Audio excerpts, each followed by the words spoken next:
தாய் தமிழ் உறவுகளுக்கு வணக்கம். மின்சாரம் திருடிய இந்தியா கூட்டணி எம்பி. மின்சாரம் திருடிய இந்தியா கூட்டணி எம்பி என்ற தலைப்பில் இந்த காணொளியை காண்கிறோம். சமீப காலமாக மின்சார வாரியமானது நஷ்டத்தில் இயங்கி வருகிறது.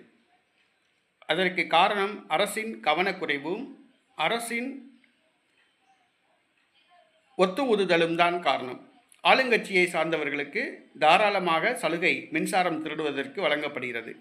ஆளுங்கட்சி கட்சி நிகழ்ச்சிகள், கட்சியினர் நடத்துகிற வீட்டு விசேஷங்களுக்கு இலவச மின்சாரம், திருட்டு மின்சாரம் வழங்கப்படுகிறது.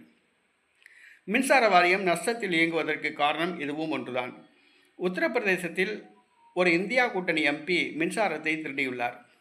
சமாஜ்வாடி ஜனதா கட்சி எம்பி ஜியாவுர் ரஹ்மான் இவர் தன்னுடைய வீட்டில் மின்சாரத்தை திருடியுள்ளார். அவருடைய வீட்டில் மின்சார மீட்டர்கள் 6 மாதங்களாக இயங்கவில்லை. மேலும் சீல்கள் உடைக்கப்பட்டிருந்தன. விசாரித்ததில் அவர் 2 கோடி ரூபாய் அளவுக்கு மின்சாரம் திருடி பயன்படுத்தியது தெரிய வந்துள்ளது. இதனால் மின்சார வாரியம் அவருக்கு 2 கோடி ரூபாய் அபராதம் விதித்துள்ளது. அவருடைய வீட்டின் மின் இணைப்பையும் துண்டித்துவிட்டது.